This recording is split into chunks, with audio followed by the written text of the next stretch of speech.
bem-vindos. Bom dia aos internautas que nos acompanham. Marisa esqueceu aqui, está falando um bom dia para os internautas aqui. Bom, nós estamos aqui no nosso sábado, estudo do Evangelho. Quem estava aqui semana passada? Ai, que bom, todo mundo vai poder dar palestra junto para mim, né? Porque eu fiz uma reflexão aqui, um estudo, vim dividir um estudo com vocês, mas vocês vão poder me ajudar, então. Bom, Gilberto falou semana passada sobre o quê?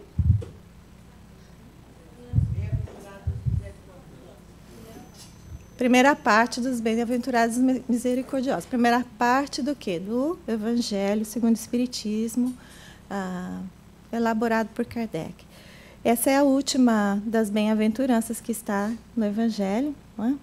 E ele falou sobre a primeira parte, onde Kardec faz um estudo sobre o Evangelho.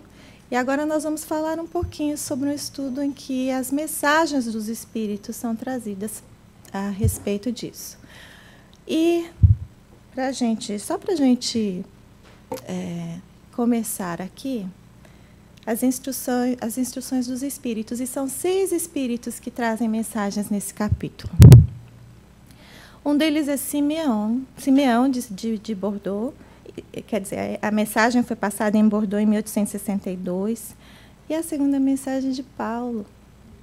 Quem melhor para falar de misericórdia, senão Paulo, apóstolo. Depois vem uma mensagem de José, um espírito protetor. O João, bispo de Bordeaux. Do Fetre, bispo de Nevers. São Luís. Bom, nós vamos estudar cada uma dessas mensagens, mas vai ser muita coisa que vocês já aprenderam semana passada, né?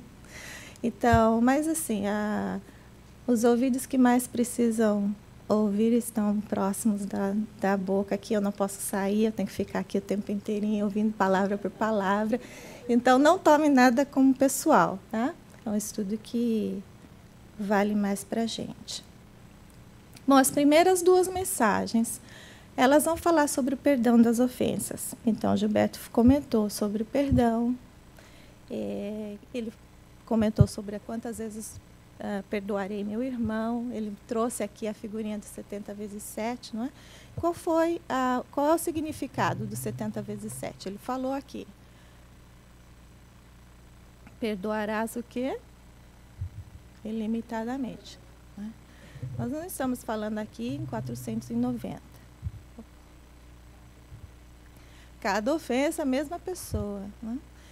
E, por outro lado, não é só a gente pensar assim, eu vou perdoar, né? Mas eu vou ser perdoado. A mesma ofensa, se eu fizer ilimitadamente, esse perdão vem ilimitado. Deus não faz conta, faz. Se olha aqui, eu fico olhando, às vezes eu saio para caminhar, assim, todo dia eu saio para caminhar com os cachorros. Eu fico olhando assim, gente, grama é uma coisa assim, não é de 1, 2, 3, é de trilhões de folhas. Você olha para uma árvore e não dá para contar as folhas. Deus é uma generosidade assim, olha, num pedacinho de chão, ele, né, brota, jorra, você vê essa generosidade de Deus, do Criador. E isso, gente, num planetinha lá no fim, dos confins do universo, né? Então, perdoarás ilimitadamente. Agora, Simeão vem trazer isso para a gente, ele fala assim, quando você perdoa ilimitadamente, você se torna invulnerável. Não há nada que te machuque. Já pensaram nisso? Está lá escrito, já faz mais de século. Torna a criatura invulnerável ao ataque, aos maus procedimentos e às injúrias.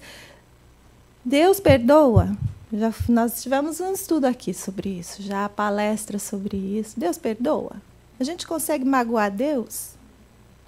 A gente pensa nos nossos filhos, faça o que eles fizerem. Eu penso nos meus, né? o que eles fizerem, será que eles vão me magoar a ponto de eu ter que perdoar? Não, eu amo eles. Né? E aquela criança de 2 anos assim, Mama, I hate you. Já ouviram isso? Aqui é muito normal. Aí você olha para ela, você dá risada, você fala assim, ai, mas vem cá que eu vou te encher de beijo porque eu te amo muito, não é assim? Imagina Deus que faz com a gente, quando a gente fala assim, Deus, eu te odeio, porque você não me deu o carro que eu quero. Deve dar uma risada da gente, né? E encher a gente de beijo, porque os melhores planos que a gente tem para a gente não chegam aos pés do que Deus pode dar, ou do que Deus planeja para a gente. A gente não tem ideia. Né? É muito mais o que a gente não sabe do que a gente sabe. Não é mesmo? Sócrates já não dizia? Eu só sei que nada sei. Quanto mais a gente estuda, quanto mais a gente vem aqui e se esforça e se propõe a aprender, e você descobre que, nossa, tem um universo além disso, tem um outro universo além disso. Como é que a gente... Quanto falta para a gente e como a gente se perde nas coisas menores da vida. Fazer o que desejamos que Deus e nossos irmãos façam por nós. Perdoar ilimitadamente. Se eu faço esses milhões, trilhões de vezes a mesma bobagem contra a mesma pessoa, e, né, toda vez eu vou lá, peço perdão, esperando receber o perdão, né? Ninguém pede desculpa esperando que o outro não vai perdoar, faz. A gente sempre pede desculpa esperando que o outro seja compreensivo, né? E nós também temos que fazer a nossa parte. E a gente vai colocar aqui, ele vai falar assim, Simeão, esse mérito do perdão, existe uma proporcionalidade com a gravidade do mal. Então, eu coloquei aqui para a gente visualizar bem, né? Ele fala assim, um arranhãozinho de nada, você perdoar, você tem algum mérito no seu perdão? Não, né? É nas dores maiores que vem o mérito do perdão. E a gente já falou isso aqui, o Haroldo sempre fala assim, a misericórdia de Deus não tem tamanho, não tem limite. O que limita é o nosso copinho, né? Nós, quanto é que a gente consegue carregar dessa misericórdia? Ele fala assim, o que nós devemos fazer é esquecer o mal sofrido e pensar só no bem que nós podemos fazer. Isso é tomar uma atitude, é fazer uma escolha e tomar uma atitude. Não é mesmo? Eu escolho não ser afetado pelo mal que você está me fazendo e eu escolho fazer alguma coisa de bom, em contrário. Tá? Porque nós somos responsáveis pelos nossos pensamentos. Nossos pensamentos são criadores. A gente não aprende isso aqui? Nossos pensamentos são matéria, são ondas criadoras. A cadeira não existiria se alguém não tivesse pensado em fazer uma cadeira. A cadeira não estaria aí se alguém não tivesse pensado em criar um centro, um salão, para a gente estar aqui estudando junto. Estaria? Ela foi criada, tudo é criado 2 vezes. Uma vez no pensamento, virtualmente, e depois na matéria. Aí ele fala assim, trate de expungir esse sentimento de rancor. Sentimento... A gente fala assim, você fez isso, você me magoou, você fez isso errado, você... Né? E eu, nessa história? Eu deixei você me magoar. Porque ninguém magoa se eu não deixar. Se a gente não se torna invulnerável com perdão ilimitado. Então, se eu me magoei, eu deixei você me magoar. Se eu fiquei com esse rancor dentro de mim, eu escolhi ficar com esse rancor dentro de mim, ou não? Ah, não, foi você que pôs essa raiva dentro de mim? Como dizia um amigo nosso aqui, ele falava, é o espírito que é fraco mesmo, não é o outro. Aí ele diz assim, no final, feliz daquele que pode dormir com nada contra seu próximo. Né? Hoje eu não tenho nada contra ninguém, posso dormir tranquilo. De novo, nada pessoal, nada com vocês, é para mim a mensagem. Aí vem uma outra mensagem. Essa mensagem é de quem? Quem era o segundo? Paulo.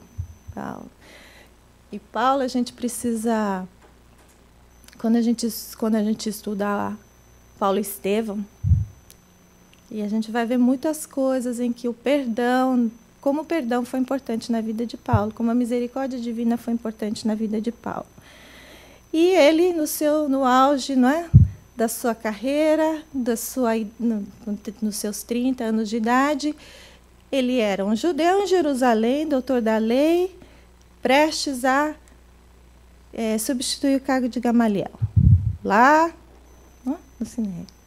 Isso, gente, era muito importante na época. Ele tinha cidadania romana. Ele estudou em Tarso com professores gregos. Então, o homem falava grego, romano, hebreu, em Jerusalém, sendo doutor da lei. Isso, hoje em dia, é assim, como o Haroldo fala, né? É uma pessoa dirigindo uma Ferrari, morando numa cobertura lá em Manhattan, e falando inglês, falando espanhol, falando todas as línguas importantes e riquíssimo. Né? Ele andando lá com seus cavalos no carro romano, vestido e falando grego com Abigail, que era a sua noiva. Ele, aos 30 anos, tinha tudo que, em teoria, uma pessoa precisaria para ser considerada de sucesso. Bem, não é? Tinha uma noiva que ele amava, que o amava também. Tinha um cunhado, Estevão, não é? Que tinha tudo para ajudá-lo no trabalho com Cristo. Mas não. Ele persegue os cristãos, manda apedrejar Estevão. Abigail, né? Ele desmancha o noivado. Ele escolhe desmanchar o noivado quando ele descobre que ela era irmã de Estevão. Ele ele se arrepende, vai atrás dela, ela já está morrendo. Perde a noiva. Só que a noiva já se havia convertido ao Cristo. E ele fala, quem é esse Cristo que me persegue? Primeiro, os cristãos. E ele via em Estevão o quê? Uma paz de espírito, que ele não tinha ainda. Com todos os estudos que ele tinha, com tudo que ele tinha, ele não tinha essa paz que Estevão tinha. Era o que ele buscava. E ele vai para Damasco para perseguir Ananias, que havia convertido Abigail ao cristianismo, que havia ensinado a Abigail as lições de Jesus, para persegui-lo, e aí cai do cavalo. No meio do deserto, fica cego, uma cegueira material do corpo físico. Para quê? Para poder abrir a visão espiritual. Às vezes a gente precisa disso. Às vezes a gente precisa parar um momento. Às vezes não chega como cegueira. Às vezes chega como um momento que nós precisamos parar, o que a vida nos faz parar, para a gente mudar.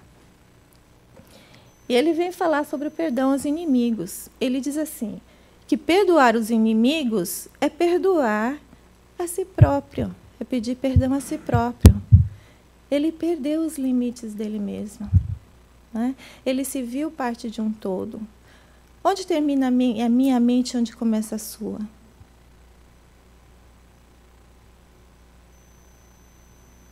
Aí o Décio Yandoli, que é um médico, um gastro, ele fala assim, que Emmanuel definiu a mente como sendo o reflexo da alma. E ele deu uma explicação assim que, para mim, caiu como uma luva, não sei se para vocês vai ser a mesma coisa, mas ele falou assim, se a mente é um reflexo da alma, é como um espelhinho. Ele falou assim, sabe aquele espelhinho que a gente compra na feira, redondinho assim, pequenininho? Então, a gente se olha naquele espelhinho, essa é a minha mente, isso é o que eu consigo ver de mim. Dá para entender? O que é a consciência? A consciência é o tamanho desse espelhinho. Então, enquanto a minha consciência é pequenininha, eu só consigo ver assim, né? Meu nariz. Aí eu vou expandindo, vou aumentando essa consciência. Agora, o que determina eu conseguir ver melhor? Ou ver mais? A minha consciência cresce com o quê? Com conhecimento, com minhas experiências. Mas eu conseguir ver mais depende do meu sentimento. Não é? No momento em que eu julgo menos, no momento que eu espero menos, no momento que eu perdoo mais. Não é? Aí a minha consciência não só aumenta, como eu consigo ver mais. Então, às vezes a gente fala assim, você recebe mais por mérito seu. Não é por, sim, é por mérito, porque eu trabalhei para aumentar isso. O meu espelho, não trabalhei? Não tenho mérito nisso? Mas eu também aprendi a amar mais no processo.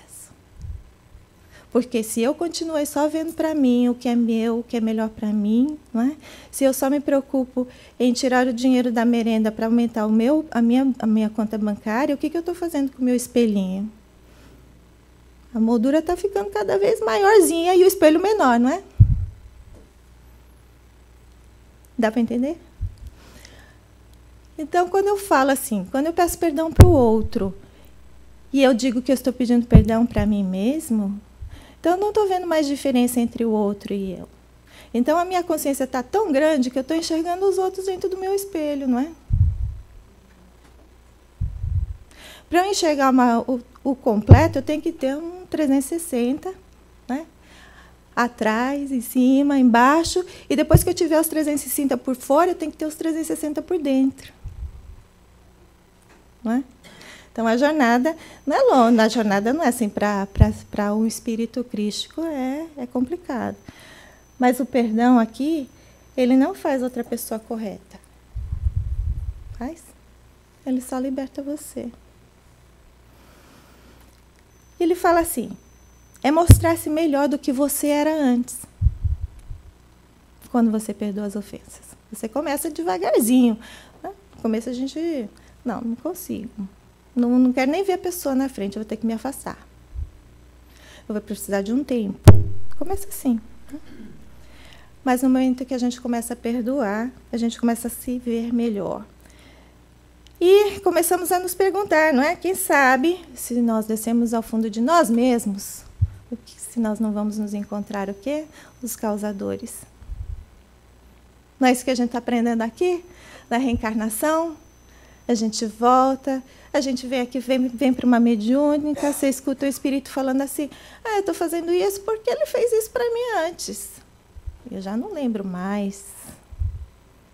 Eu já não lembro que eu fiz isso.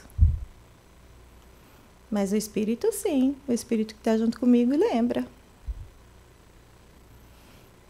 Santo presente, né? Um momento que a gente tem aqui nessa encarnação, de a gente poder estar aqui se ajustando, sem memórias, sem as malas do passado. E aprendendo a ver que não importa se foi você que fez, se eu que fiz. Importa a gente caminhar junto daqui para frente. Né? Aí Paulo vai falar assim, se de vós dependia, se dependia de você impedir as consequências de um fato e você não fez, é culpado igual. Isso vai ser base para a nossa legislação. Não é? O não saber não significa que você está isento de culpa. Tem um livrinho lá do Chico que ele fala assim, quando você for viajar estrangeiros, quando você for chegar numa terra estrangeira, qual é a primeira coisa que você tem que fazer? Conhecer as leis do local. Porque a ignorância não isenta a culpa. Mostrai-vos clementes e fareis que vosso mérito cresça. Lembra do espelhinho? Tipos de perdão. Ele diz assim, existem 2 tipos de perdão. O perdão dos lábios e o perdão do coração. Lembra do Gilberto falando semana passada? Você não presta, né? Você é uma pessoa que não dá 1 centavo, mas vai, dessa vez eu te perdoo. Não foi assim que ele falou? Algo assim? Então tá lá, o perdão dos lábios, né? E o perdão do coração? Ele vai falar que o perdão, o verdadeiro perdão, se reconhece muito mais pelos atos do que pelas palavras. Então, se eu falar assim, eu te perdoo, mas não quero te ver na frente, o que é que o meu ato está mostrando? A palavra fala uma coisa, mas o ato mostra uma coisa completamente diferente. Né? Então, está aqui. Ele passou essa mensagem em Lyon, em 1861. Depois nós vamos falar sobre a indulgência. Nós vamos ter 2 mensagens, ou 3 mensagens sobre a indulgência. O que é essa indulgência? O que o Gilberto falou sobre a indulgência semana passada? O que é isso? Faz parte da misericórdia de Deus. É o quê? Aceitar o outro como ele é. Ter um pouco mais de tolerância do que a gente tem hoje. Com defeito dos outros. A indulgência não vê os defeitos de outrem. E se vê, não divulga. Não sai por ali pela cantina dizendo, olha, você não sabe o que ela fez. Ao contrário, esconde. Se a malevolência o descobre, ele tem uma desculpa plausível e séria. Se a pessoa fez isso, olha, algum motivo ela deve ter. Ela não ia fazer isso por maldade. Ela não ia fazer isso à toa. Maus atos dos outros. A indulgência, como ela vê os maus atos dos outros? Ela jamais se ocupa com os maus atos de outrem, a menos que seja para prestar um serviço. E, nesse caso, vai estar sempre atenuando. A indulgência atrai, acalma, ergue. O rigor desanima, afasta e irrita. Você quer ver uma coisa? A gente fazer uma coisa errada. Todo mundo sabe que fez uma coisa errada quando faz, não sabe? Aí vem alguém assim, pra que você fez isso? Você não está vendo? Claro que eu estou vendo. Eu sei que eu fiz errado. Aí você se sente menorzinho, você se sente assim, você já se sente um pouco espinho, assim, né? Os espinhos já tudo assim, iriçado para... Agora, se a pessoa fala assim, olha, aqui, não tem problema, vamos lá, vamos seguir em frente. Errou, tudo bem. Levanta e dá a mão aqui e vamos embora. Aí você se sente pequenininho assim, né? Você fala assim, nossa, mas é o momento que nós somos tocados. Normalmente, se a gente for ver as histórias de perdão, é nesse momento que nós somos tocados. E...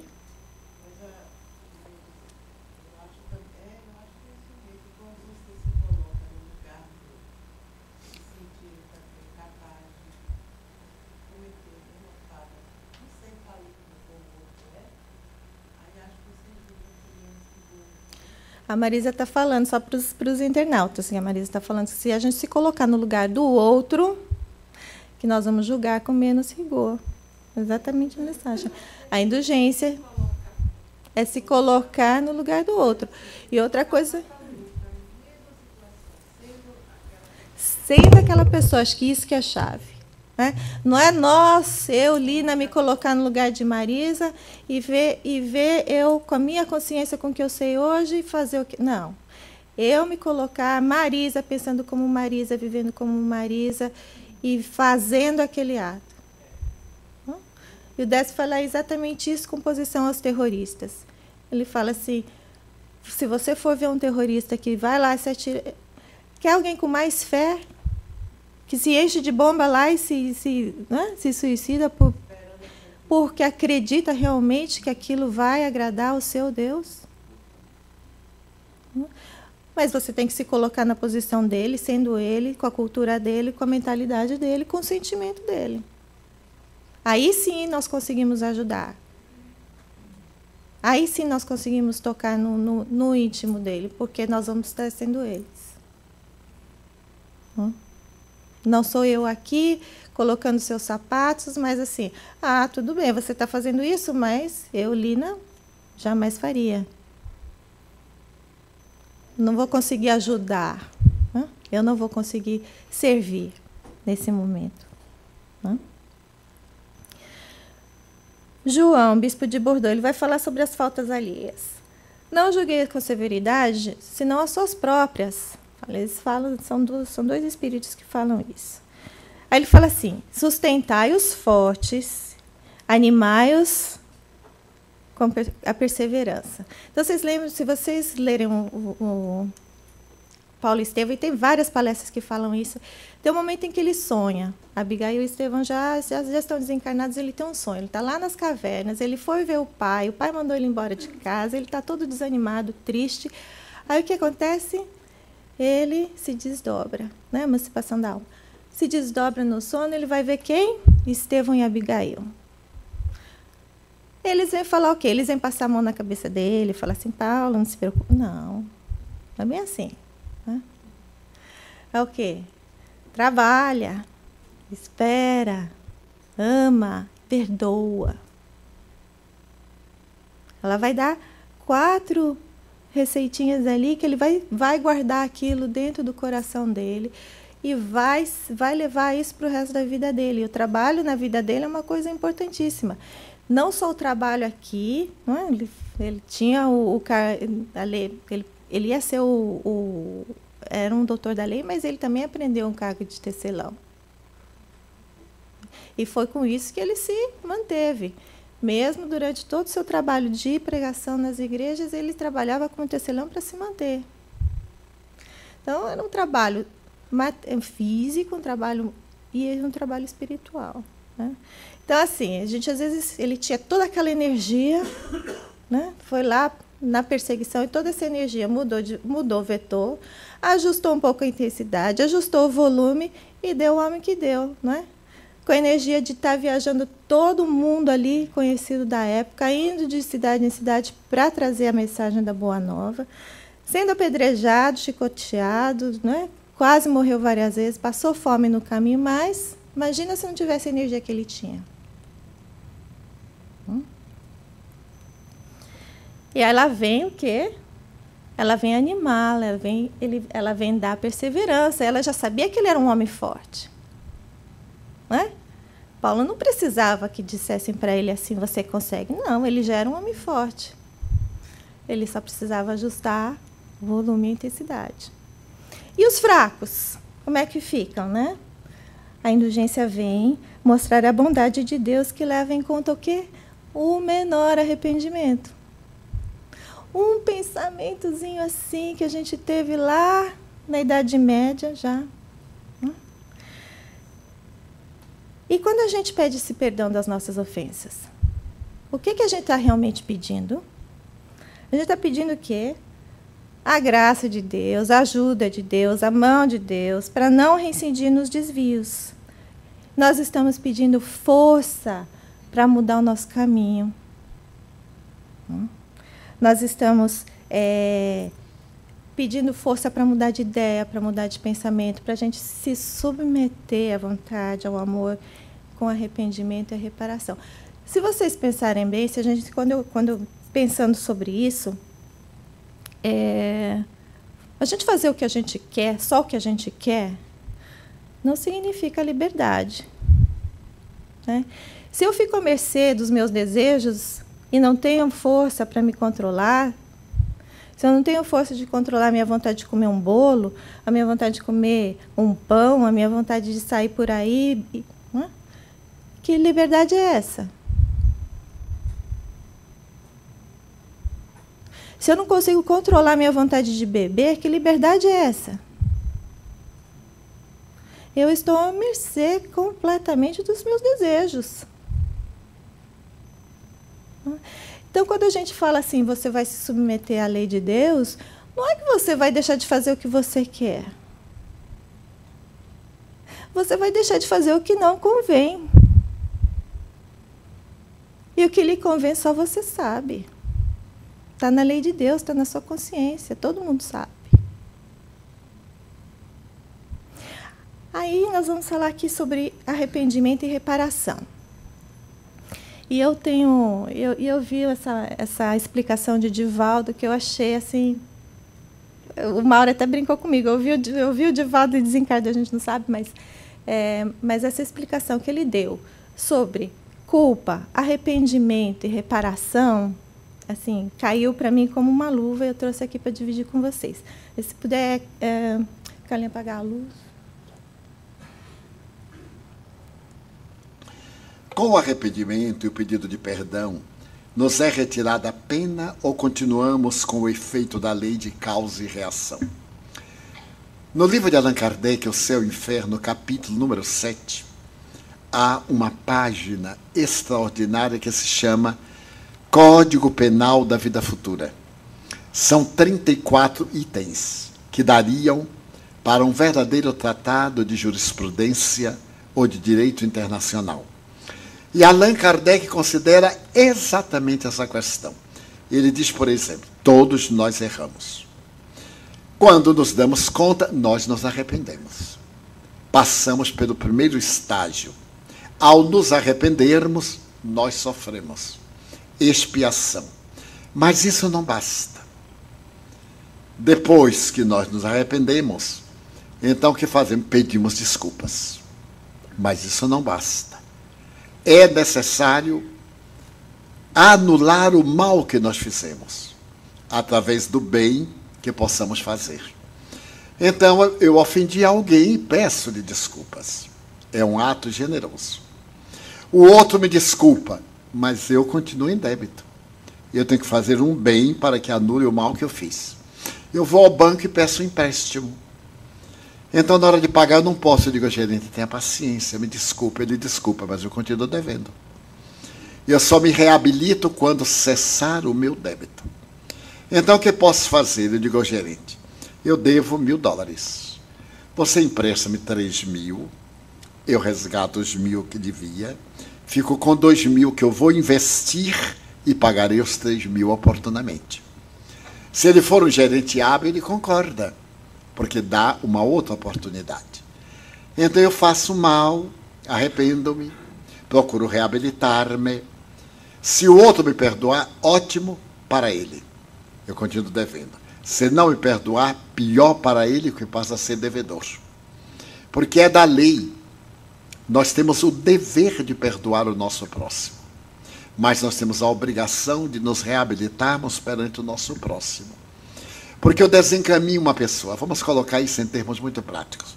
O homem seduz uma jovem e atira na prostituição. Ele se arrepende, mas ela continua prostituta. Todos os danos que lhe advenham, ele tem responsabilidade. Então, o que ele vai fazer? Tentar reabilitá-la. Mas ela já se acostumou, não quer. Agora o problema é dela. Ele, então, vai fazer o bem a outras pessoas para anular esse mal que fez. Então, em toda ação, é uma contabilidade. Deve haver. Devo, coloco, regularizo. É uma lei, portanto, extraordinária, porque nos dá dignidade. Deu para entender? Não é? Bem gráfico que ele coloca. Bom, aí outra mensagem do Bispo do Feto. Ele fala com relação à indulgência a faltas alheias, sede severos convosco, indulgentes com os outros.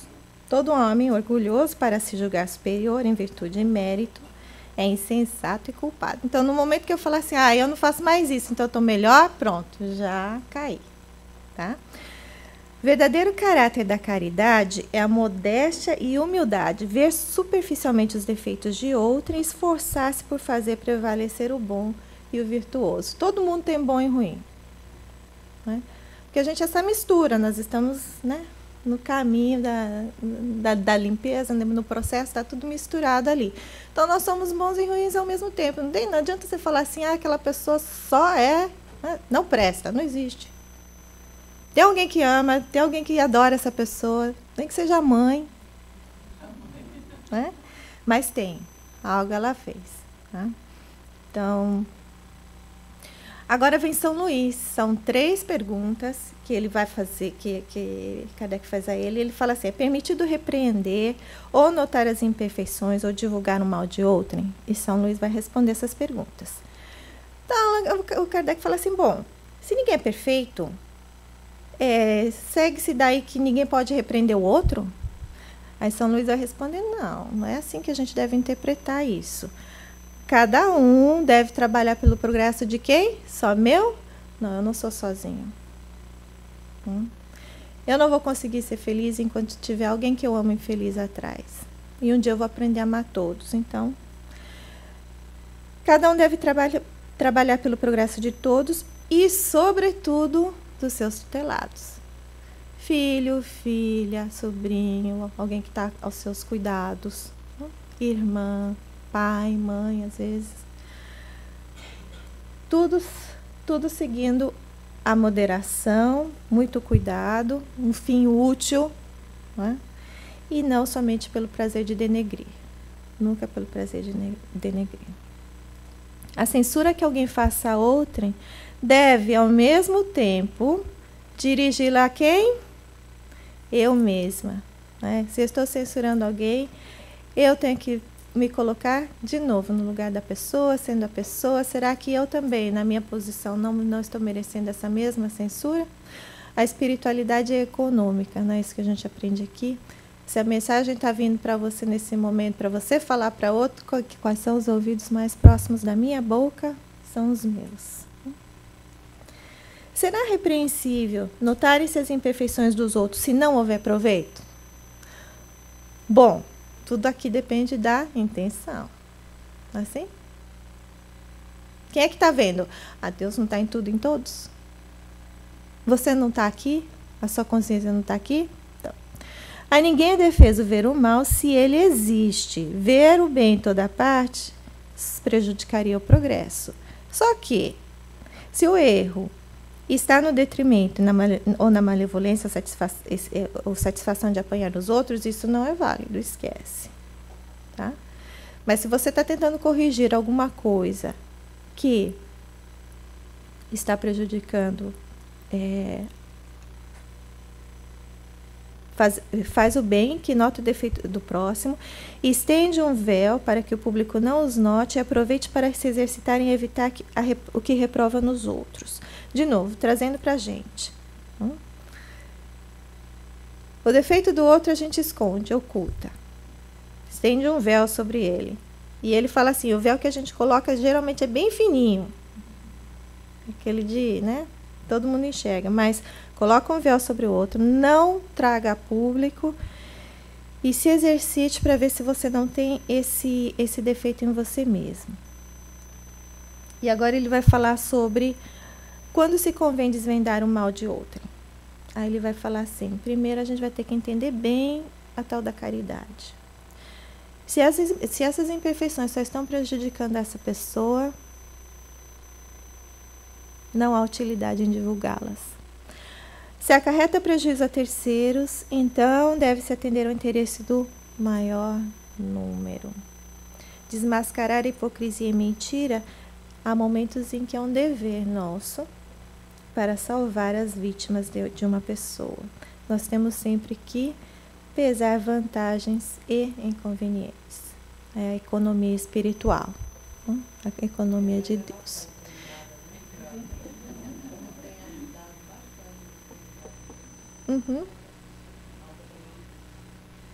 Sim. E então, só para a gente terminar aqui, de novo Paulo Estevão termina com uma mensagem belíssima, né? Que quando Paulo desencarna, ele vai passar por todas as cidades em que ele fundou uma igreja, que não foram muitas. Ele vai para Jerusalém, volta para Jerusalém, ele vai encontrar, no finalzinho vem Jesus com Estevão e Abigail, né? Estevão à direita, Abigail à esquerda, do lado do coração, para vocês verem que Cristo também tem mulheres lá trabalhando com ele. Mas ele vem e ele diz a Paulo assim, é da vontade de meu Pai que verdugos e vítimas vivam juntos no reino de Deus, né? No reino de meu Pai. Não há vítimas, não há verdugos, somos todos um. E essa misericórdia, de novo, Deus não faz conta. É o nosso copinho, somos nós mesmos que limitamos o que a gente consegue receber, né? Então, um bom final de semana para todos. Muito obrigada. Acho que eu passei da hora aqui hoje, né? O Mauro não está aqui para me regular. Mas obrigada, muito obrigada por me ouvir, né?